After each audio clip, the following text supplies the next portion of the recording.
Greetings, everybody. Gleekon here again with another episode of Lore of Warcraft. We last read the somewhat bummer of a lore. No matter what you're a fan of, if you're a fan of the Alliance or you're a fan of the Horde, it was kind of a bummer lore because we had Lothar being killed by the Doomhammer, and he's a cool Alliance hero, and you had Orgrim being essentially chained and taken off with a bunch of the orcs. The orcs routed, and yeah, so dark times for both factions, although the Alliance is squarely setting up. So we're going to read that with a little bit closer view on this one if you want to stay a while and listen to chapter 21 of the novel Tides of Darkness. The humans are here. Doomhammer glanced up from his reverie, annoyed at the fear he heard in Tharbek's voice. When had his fierce sub-chieftain become so weak? I know they're here, he growled in reply, standing and glancing behind the other orc. They were standing upon a rough ledge that had been carved from the mountaintop, in front of the fortress itself, and high above the rocky plain, and from here he could see the remaining horde spread below. The last time he had had this vantage, his warriors had carpeted the plain below, leaving not a hint of the rock beneath. Now there were large patches of black rock between the green and brown, and he could pick out each family where it grouped together, slightly apart from the rest. When had his horde grown so thin? What had he led them to? Why had he not listened to Duraton sooner and heeded his own old friend's words? Everything he had been warned about was coming true. What will we do? Tharbek demanded, stepping up behind him. We do not have the numbers to repel them. Not anymore. Doomhammer glared at his second so fiercely the other orc backed away.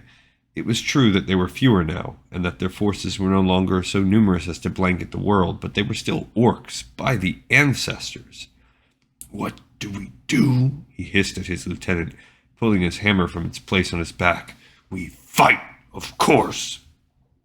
Turning away from the quivering Tharbek, Doomhammer stepped farther onto the ledge. Hear me, my people, he bellowed, raising his hammer high.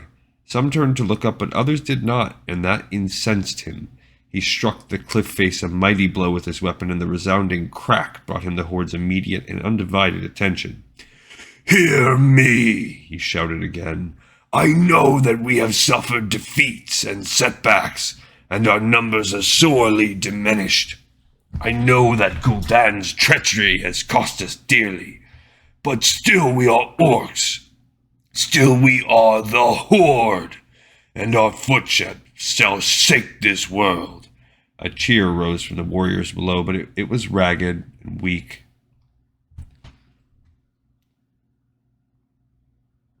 The humans have followed us to this place, he continued, spitting each word as if it disgusted him, which it did.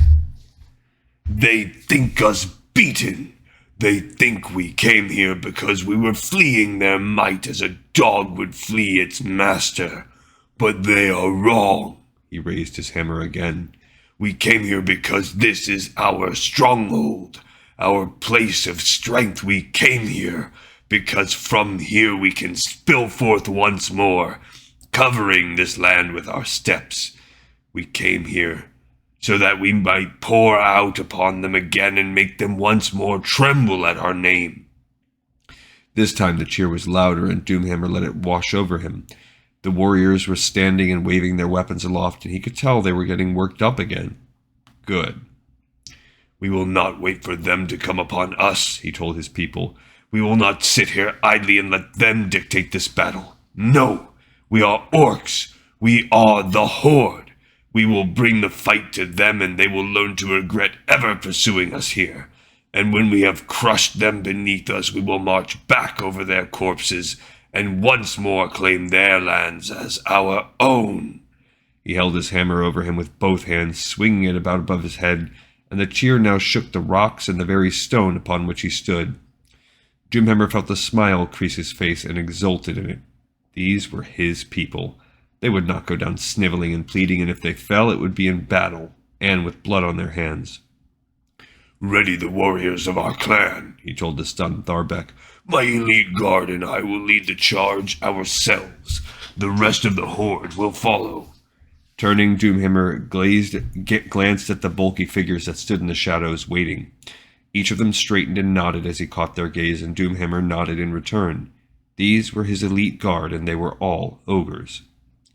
Doomhammer was a proper orc and had been raised to hate the ogres, but these were different. They were more intelligent than most of their kind for one, but they were warriors and not warlocks.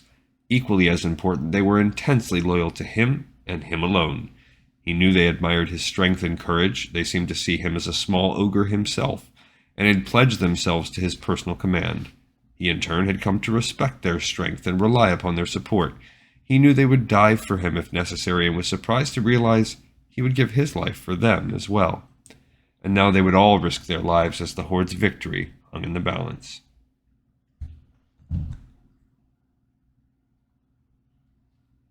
At least the portal was safe. Rend and maimed Blackhand had survived the battle with Gul'dan and an attack by the Alliance fleet, along with some of their clanmates. They had sent a scout to Doomhammer, finding him on his way here from Cosmodan, and he had ordered them to join the rest of their clan at the portal. He still did not trust the brothers, but they had proven themselves loyal to the Horde at least, and he needed strong warriors to protect their access to Draenor. Not that he would ever consider fleeing, even if the battle turned against them. Yeah, they've proven themselves. I feel like you are Blackrock Grin clan throughout most of the game. He nodded at his ogres again, then he made his way off the ledge leading down toward the plain below and the battle that awaited them. The Blacktooth Grin clan. The Alliance was not prepared for the orcs to attack. Just as Doomhammer had hoped, the humans had positioned themselves for a siege, expecting to wait the orcs out and take out any lone warriors foolish enough to show themselves beyond the protective cliffs that ringed Blackrock Mountain itself. Doomhammer's charge took them completely by surprise. "Orcs!" a soldier shouted, running back to where Lothar and his lieutenant stood. "They've overrun our position!" "What?" Lothar kicked his steed into motion and galloped across the Black Valley, where he had stationed the bulk of the Alliance troops. Turalyon and the others followed close behind.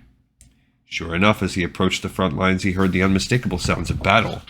Then he saw them. They were orcs, but orcs like he had never seen. These were massive creatures with thick arms and stout legs, and their hair was worn in spikes that rose above them, like bird crests or horse manes. The orcs had no armor, wearing only loincloths, shoulder pads, and furry boots, and wielded their weapons with mad abandon, hacking and stabbing everything within their reach. Their green skin was heavily tattooed, and most of them had jagged bits of metal or small bits of what looked like bone, shoved through ears, noses, brows, lips, and even nipples. They were savages, and the men were falling back before their frothing attack. "Uther!" Lothar shouted, and the paladin strode forward. He lowered his sword, indicating the orcs, and that was enough. The paladin nodded, beckoning the other members of the Silver Hand to follow him as he lowered his helm and raised his warhammer. "By the holy light," Uther shouted, a glow springing up around him and his weapon. "We shall not suffer such beasts to live." And he dove into the fray, his hammer slamming down upon the nearest orc's head and shattering its skull. The sky here was always thick with clouds and soot, casting heavy shadows and blood-tinged light upon everything, but not now. The clouds parted and a beam of pure sunlight lanced down, limning Uther as he waded into the assembled horde.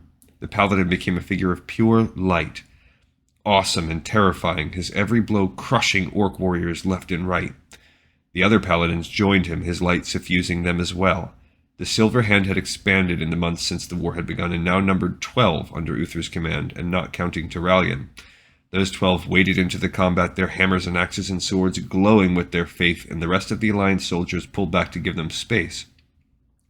The orcs turned and faced their new foes. It was a brutal battle, savages versus zealots, shining mail against tattoos and piercings. The orcs were strong, tough, and crazed enough to not notice pain, but the paladins were filled with righteous anger and the power of their faith, and their holy auras caused more than one orc to turn away when attacking. With this advantage, the paladins ringed the savage orcs, cutting down one after another, until the last lay dead at their feet. "Good work," Lothar was saying when another sentry ran up to him. What now? He wondered wearily. Another attack? "Another attack!" the soldier gasped, echoing his thought. "This time to the west!"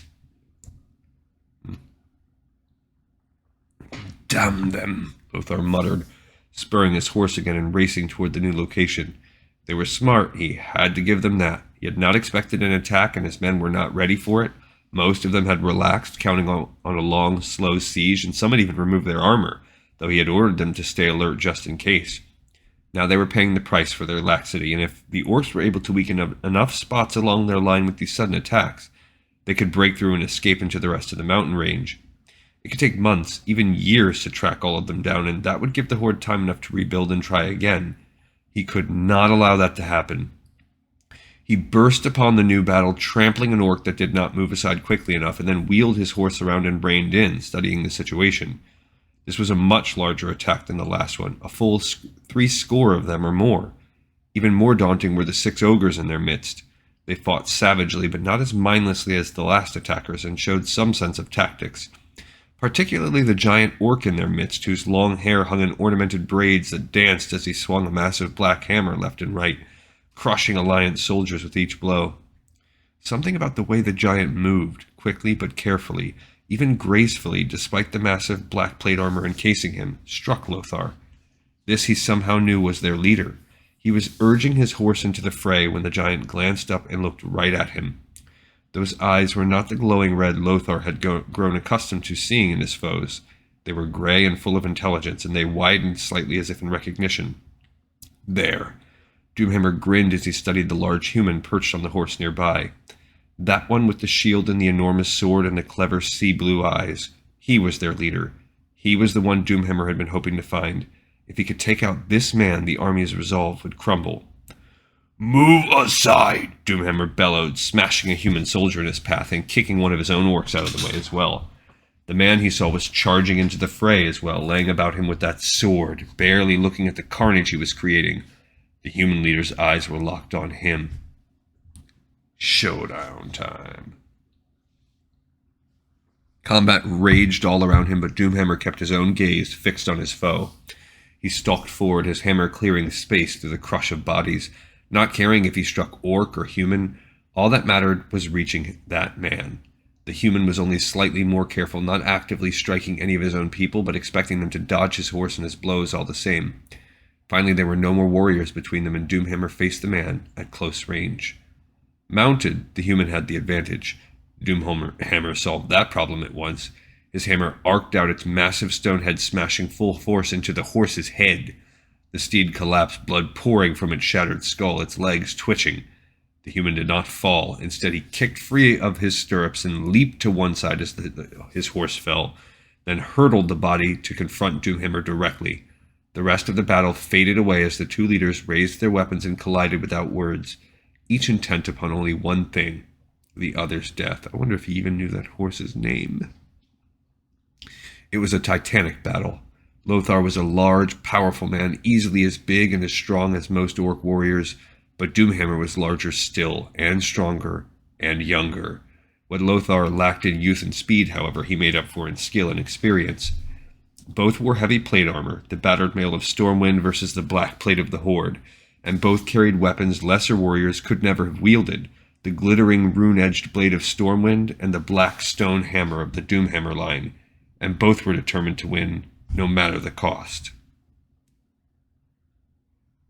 Lothar struck first.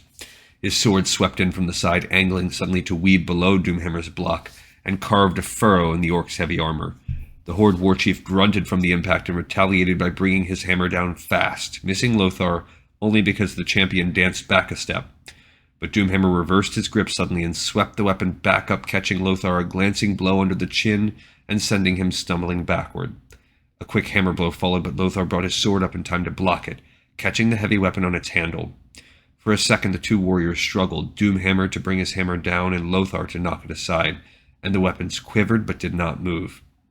Then Lothar twisted his blade and succeeded in sending the hammer wide.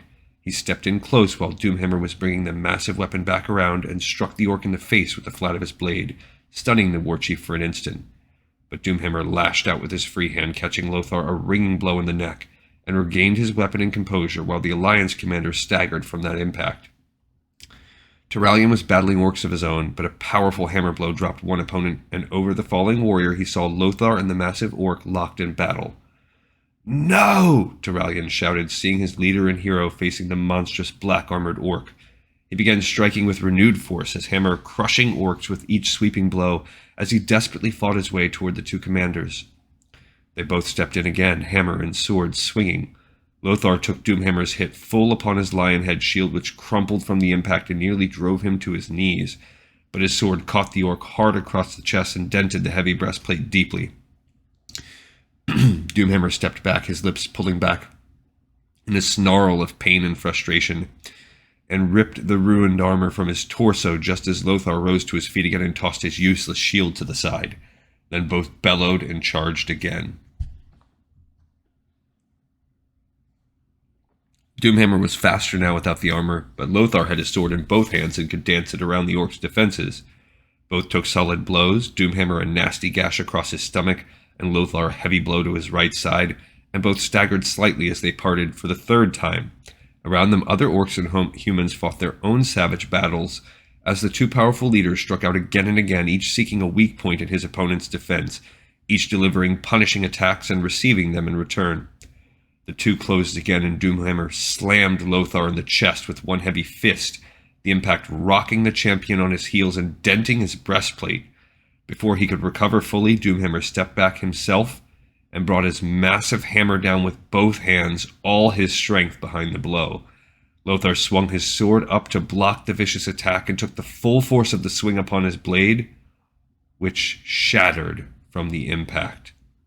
A gasp escaped Turalyon as pieces of the legendary sword fell to the ground, and Doomhammer's blow, now unimpeded, continued its glittering downward arc, striking the top of Lothar's helm with a sickening crunch. The Lion of Azeroth swayed, bringing his ruined sword down reflexively, and laid open Doomhammer's chest with the jagged half-blade before collapsing himself. There was utter silence as both sides stopped fighting and stared at the Alliance commander splayed upon the ground, his body twitching as the life fled him, and then nothing moved save the pool of blood spreading rapidly from beneath his ruined head. Doomhammer took an unsteady step, one hand rising to press against the gaping wound across his torso. Blood leaked out around his fingers, but still he stood straight, and with an effort raised his hammer high above his head. "I have conquered," he proclaimed in a hoarse whisper, swaying and spitting blood, but still victorious. "And so shall all our foes die, until your world belongs to us." All right, we knew it was going to happen from Chronicles on the last episode, but it's still pretty bummer scene. All right, so we are just about caught up. There is one more chapter ahead, but this is essentially, I would call it the important part. We have one chapter left in the book only, which I still think we can play the game now and see that part. That's how I'm going to do it, and then do the fake orc ending, and then we'll come back and read this last chapter in the epilogue before we do the final mission of this game, and then we'll be on to lore for a little while. All right, everybody, another episode in the pipe, 5x5. Thank you so much for listening. I hope you enjoyed it. See you on the next episode of Lore of Warcraft.